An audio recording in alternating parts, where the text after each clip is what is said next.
Oh, hey, didn't see you there. It's Will from the Only Sports Podcast, the channel that you're watching this video from right now. We are here today to talk about why the upcoming Super Bowl, right there, taking place in my hometown, Las Vegas, Nevada, is so maligned, right? Why it's so divisive, why no one is interested in this Super Bowl. I'm sure we've all seen the memes. I know I have, of it's a map and it has California and then it has Missouri, and both of them are obviously rooting for the 49ers and then the Chiefs, and then every other state says, can we play a different game? Can they tie? Can we not play it? So I'm here today to try to break down why. Right? Why is this Super Bowl so uninteresting to not the general public, but just football fans, right? Because first off, this is a rematch we saw in 2020, which I think plays a role in it. Not only that it's a rematch, but it's a rematch of, at this point, a bygone era, right? That was the last Super Bowl before COVID. Last Super Bowl before the world shut down for a year. The last image we had of football was the Chiefs winning their first Super Bowl under the Andy Reid umbrella, right? With Patrick Mahomes winning his first Super Bowl. And then almost, a month after that, we had to shut down for almost a year. And then football did come back, but it was in empty stadiums and it was just messy. It was weird. So I think almost if we want to go psychologically, that has to play a role in it, right? Because the last time we got this dish served to us, it left us with food poisoning, right? Like immediately after it, we were just like, ugh. And plus the Super Bowl itself, if you recall, the 49ers got to a 10-point lead, and then the Chiefs came back on them. Garoppolo at the end had a chance to bring the 49ers back. He misses a throw deep to the left side, just off a touch, and that ends up being how the Chiefs win that Super Bowl. And as an Eagles fan, losing to the Chiefs after you had a 10-point lead against them, if that happened to my team, I would be, I would never get over that. But let's now talk about this iteration of the San Francisco 49ers and the Kansas City Chiefs. So the story, obviously, with the 49ers has been they were the preseason pick to be the best team in the NFC, right? Which that is based on what we've seen from this revamped Kyle Shanahan offense with Purdy leading the charge. Then obviously they traded for McCaffrey last year. And now we have some key players still from that last Super Bowl in 2020 still on this team. But then obviously the new additions are what make this team, I feel like, a better version of that team. I think at this moment in time, Purdy is a better quarterback than Garoppolo was going into that Super Bowl. Now, I'm not just talking stat-wise, I'm just talking how he plays the game. I think Garoppolo, and obviously Cam Newton came out and, was saying that Brock Purdy's a game manager and all that kind of stuff. I think, and there's debate on that, right? Like the Purdy discourse is just next level, and some of the weirdest discourse I've ever seen for an NFL quarterback who just really has no controversy surrounding him off the field, right?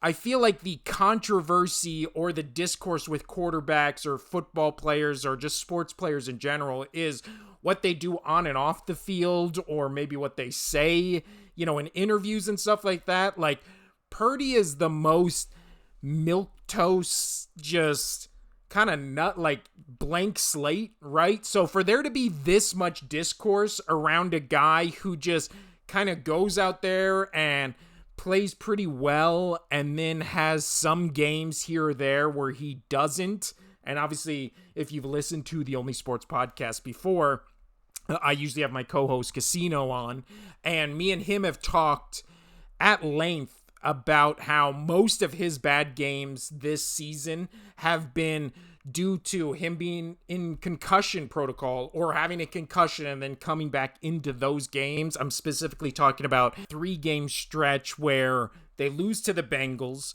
they lose to the Browns, they lose to the Vikings. I believe it was the Browns and Bengals game that he had rough outings, and it was believed that he suffered a concussion in not one, but both of those games, or it might have been the Vikings games. I know that 3-game skid, he had 2 really rough games. You found out after the fact that it was a Tua situation where he was basically let back on the field with a concussion. Now, that's a whole different story we can talk about at another time, but we're not here to discuss that.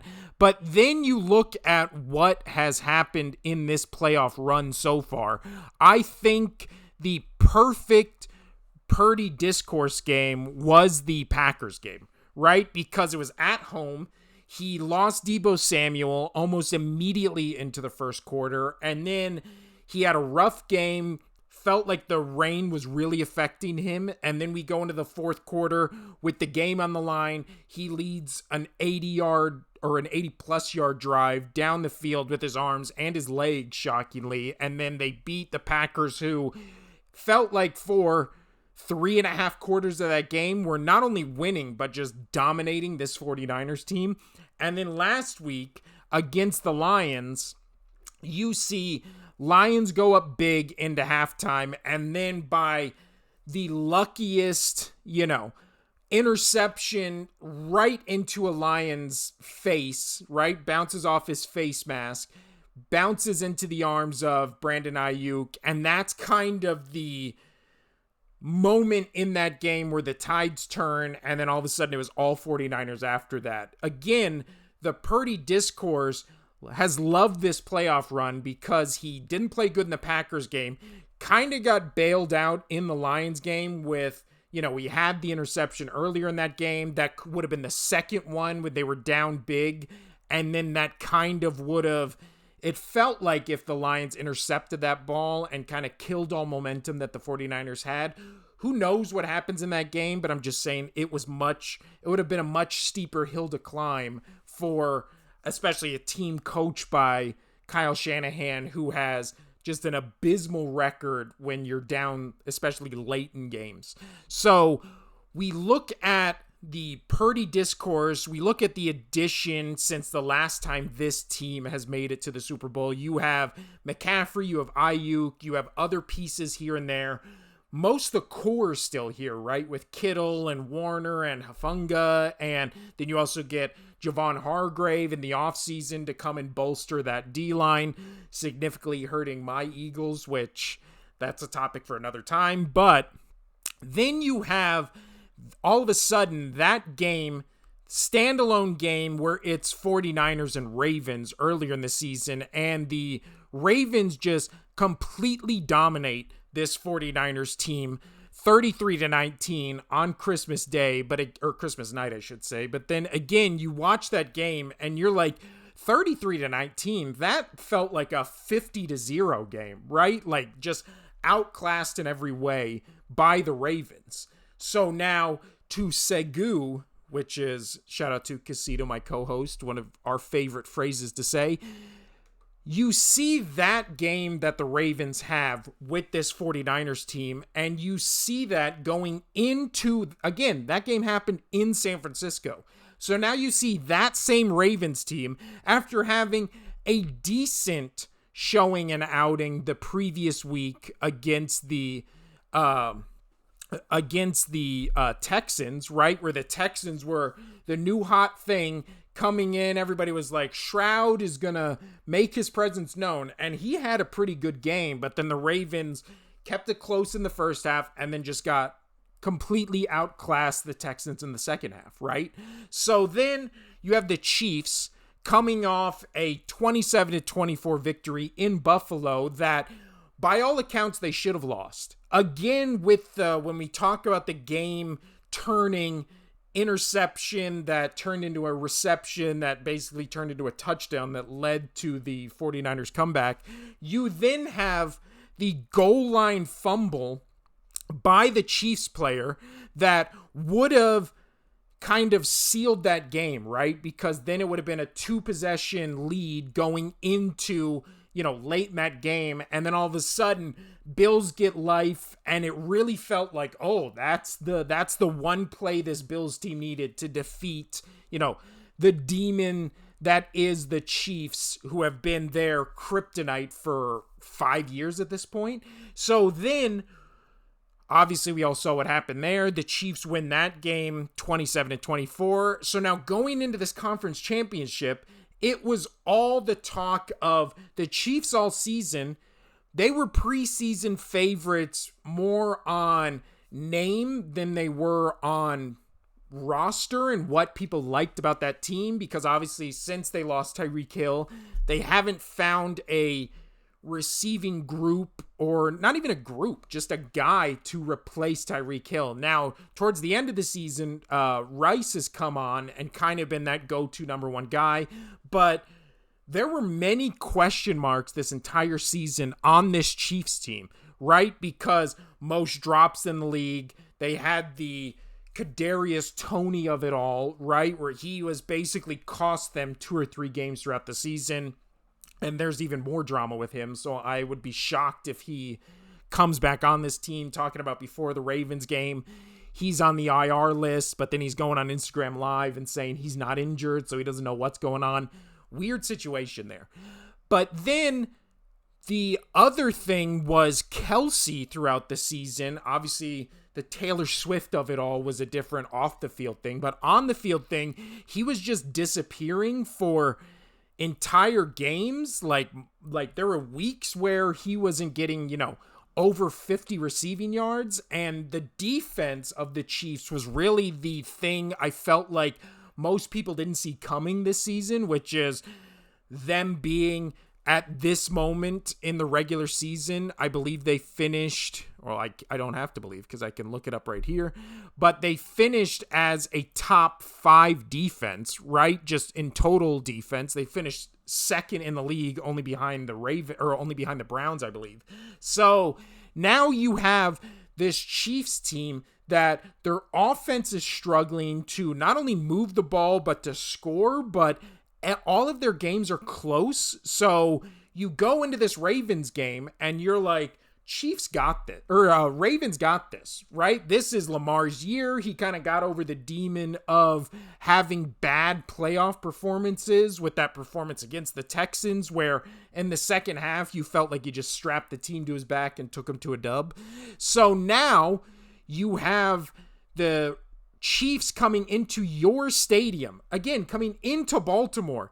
You're the number 1 rushing attack in the league. We talked about it, or I talked about it on the last episode, where you rush the ball less than 10 times against a team you were successful running against the few times you run it. And then Lamar Jackson's throwing into triple coverage. He's doing bad decision making, which we haven't seen all season, and it's like the Lamar Jackson of old, the playoff Lamar Jackson reared his ugly head, and they basically lose this game on the same way the Chiefs almost lost the game the week before, which was a goal line fumble, right? Where Zay Flowers is trying to dive into the end zone, it gets knocked out, and then Chiefs get a touchback, and that was kind of the turning point of that game, kind of the cherry on top to this game's over. And you look at those 2 moments where it's the Chiefs making a mistake and overcoming it and surviving it, and then the Ravens making little mistakes all game, and then that was the cherry on top to all the bad decisions made in that game, right? And you just can't overcome. You can overcome 1 or 2 mistakes, maybe 1 big one, but you can't overcome 50 little mistakes and then 1 big one. So now we go into this game, because obviously the Chiefs win that 17-10. I know I say obviously a lot, obviously, but so we go into this matchup of the Kansas City Chiefs and the 49ers with the whole story laid out of this season, which was perennial preseason favorites were basically 49ers, I mean, Chiefs were there, but obviously we had Ravens and Bengals and all these other teams, Bills, right? And then on the NFC side, it was pretty much Eagles, Cowboys, 49ers, right? Like those were the preseason picks. So then you had the dark horse candidate of, oh, what about the Lions? They have a great run this season, right? And they get to NFC Championship game. They're up big going into half. Everybody's getting super excited.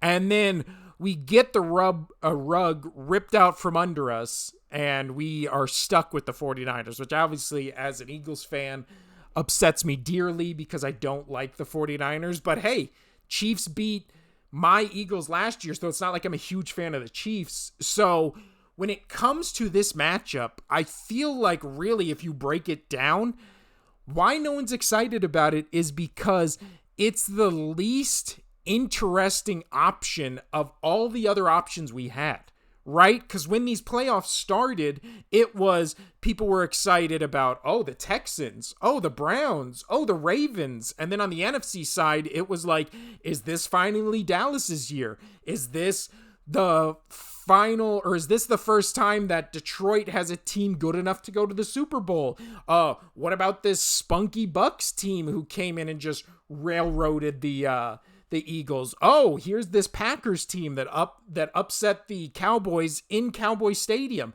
So you had all these interesting choices with all these interesting players, and then at the end of it, you just get stuck with the two teams that going into the playoffs were, 49ers were the number 1 seed. Kansas City was the 3 seed, but they had 2 unknowns in front of them. So the safe bet was, oh, well, Kansas City's been here before. You can't trust Josh Allen against them. You can't trust Lamar Jackson in the playoffs. And then instead of being surprised by any of the outcomes, it's like, oh, maybe the Packers are going to beat the 49ers. And then 49ers come back. And then it's like, Lions are up big. Maybe they can beat the 49ers, and then 49ers come back. So I think the uninterest just comes from, this isn't a surprise as much as it was kind of the prediction at the beginning of the year. And then no matter how many times these teams had peaks and valleys,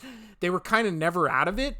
And now we're left with a Super Bowl, A, we've seen before, B, it's with two of the least interesting teams in all the mix of teams we had that were fresh, that were new, that felt like they had things to prove. And now we have, again, we have the 49ers second in the league in offense, 8th in the league in defense. Chiefs 9th in the league in offense, 2nd in the league in defense. So you can make the argument these are two of the best teams in the league on paper and from what you see in the games, right? Because they're top 10, top 5 in most stats offensively and defensively. So it should be a good game, but there's just this sour taste in everyone's mouth where it was like, we were finally going to see Lamar Jackson in a Super Bowl. Maybe we would have been shocked the world and seen a rookie in the Super Bowl. Maybe we saw Detroit finally. Maybe this youngest team in the league, Packers, was going to be in the Super Bowl.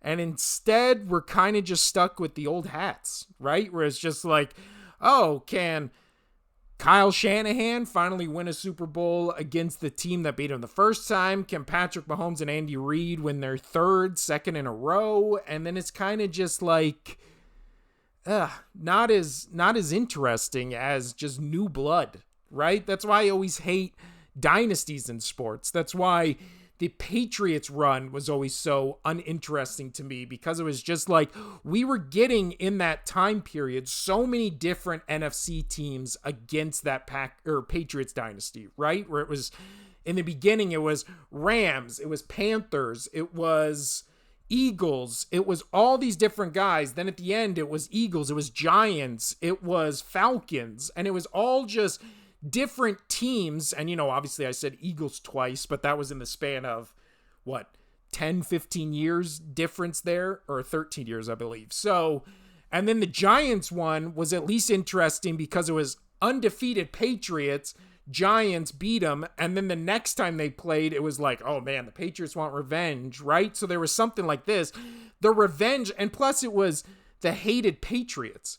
Are the Chiefs at the hated level? I think their players are, but then again, I don't think the players, when it comes to player hate, I don't think they're that much more likable or likable at all on the 49ers side. So then you have two teams where there's nobody really to root for, because 49ers have been a dynasty before, right? They're a dynasty in the 80s and 90s, and then you see the Chiefs kind of in the middle of their dynasty. So it's not, there's no underdog to root for. There's no, you can make the case, oh, Mahomes is the best quarterback to ever do it. But then it's also like he's so young that it'll be like, that's a silly conversation to have where he's probably going to be in this league for another 10, 15 years. So, yeah, I just think it comes down to, we've been here, we've done that, and this is the least compelling story we have left, right? And, yeah, that's my 2 cents. I'm Will. This has been the Only Sports Podcast. Leave a like, leave a comment. I want to hear what you think of this. Why do you think this Super Bowl specifically is so divisive?